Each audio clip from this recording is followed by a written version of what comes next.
തുലനം ചെയ്യുമ്പോൾ ഈ സദസ്സിന് സംഖ്യാധിക്യമില്ല.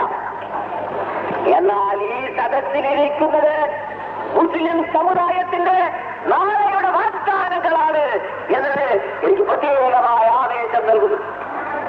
എന്തൊരു ആനന്ദമാണ് ഇപ്പോഴുള്ളത്. പ്രിയപ്പെട്ട മക്കളെ, ഈ പതാക കൊടുങ്കാറ്റുകൾക്കെതിരിൽ, വെള്ളപ്പൊക്കങ്ങൾക്കെതിരിൽ, പേമാരികൾക്കെതിരിൽ ഞങ്ങൾ കെട്ടിപ്പിടിച്ചുകൊണ്ടുപോയ തട്ടാതെ മുട്ടാതെ അക്കരെ എത്തിച്ച ഈ പതാക നിങ്ങൾ യുവജനങ്ങളിൽ നിങ്ങൾ ഏറ്റുവാങ്ങുക എന്ന് മാത്രമേ ഞാൻ നിങ്ങളോട് പറയുന്നുള്ളൂ. സുഹൃത്തുക്കളെ, നിങ്ങൾ ആരുടെയും അടിമകളാകരുത്, നിങ്ങൾ ആരുടെയും വിറകുവെട്ടികളാകരുത്, നിങ്ങൾ ആരുടെയും വെള്ളം കോരികളാകരുത്.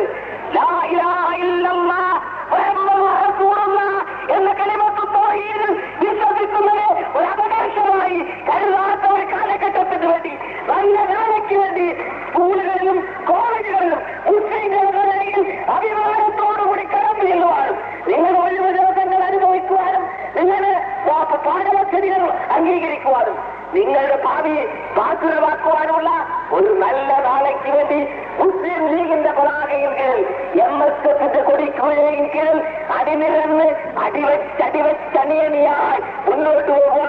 നിങ്ങൾ അങ്ങനെ മുന്നോട്ട് പോകുന്നത് കാണുമ്പോൾ പോകുന്ന തലമുറയുടെ പ്രതിനിധികളായ ഞങ്ങൾ, അനേകം സംഗതികൾ കണ്ട ഞങ്ങൾ വാസ്തവത്തിൽ ആനന്ദകുണ്ടിലാവും.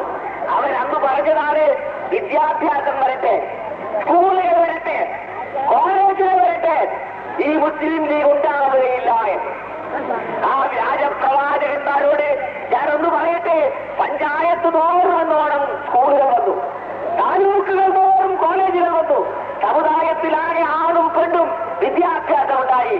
മുസ്ലിം ലീഗിന് ഒരു പോറൽ പോലും വെച്ചിട്ടില്ലെന്ന് മാത്രമല്ല, ഈ യുവതലമുറ നാളെയുടെ പ്രതീകങ്ങൾ ഇവിടെ MSFന്റെ കീഴിൽ അണിനിരന്നിരിക്കുന്നു. മുസ്ലിം ലീഗിന്റെ സന്ദേശം കൊണ്ടുവന്നു. ഈ സമുദായത്തിലെ ഇന്നത്തെ തലമുറ മാത്രമല്ല, നാളത്തെ തലമുറയും നിങ്ങളും നിങ്ങളുടെ മക്കളും മക്കളുടെ മക്കളും എല്ലാം ഈ കൊടിക്കീഴിൽ തന്നെ അണിനിരന്നുകൊള്ളും എന്നതിൽ എനിക്ക് യാതൊരു സംശയവുമില്ല. ഒരു കാലം വരും, ഞങ്ങളത് കാണാതുണ്ടാകുമോ എന്ന് എനിക്കറിയില്ല. ഹിമാലയത്തിന്റെ കൊടുമുടിയിൽ നിന്ന് ഇന്ത്യൻ യൂണിയൻ മുസ്ലിം ലീഗിന്റെ പ്രസിഡന്റ് മുസ്ലിം ലീഗ് എന്ന് വിളിക്കുമ്പോൾ കന്യാകുമാരിയുടെ തീരത്ത് നിന്ന് മീൻപിടുത്തക്കാരൻ സിന്ദാബാദ് എന്ന് വിളിക്കുന്ന കാലം വരുമെന്നതിന് യാതൊരു സംശയവുമില്ല. മുസ്ലിം ലീഗ് വിദ്യാഭ്യാസം കൊണ്ട് പിന്നോക്കം പോകുന്ന ഒരു സംഘടനയല്ല. ഗർഭിണിയായ ഒരു മുസ്ലിം മാതാവിന്റെ മുമ്പിൽ മുസ്ലിം ലീഗ് എന്ന് പറഞ്ഞാൽ ഗർഭത്തിലുള്ള കുഞ്ഞ് കൈ ചുരുട്ടിക്കൊണ്ട് സിന്ദാബാദ് വിളിക്കും എന്നതിൽ എനിക്ക് അശേഷം സംശയമില്ല. ആ സംഘടന വാസ്തവത്തിൽ നിങ്ങൾ വിചാരിച്ചതുപോലെയാണ്. അതിന് കാരണമുണ്ട്.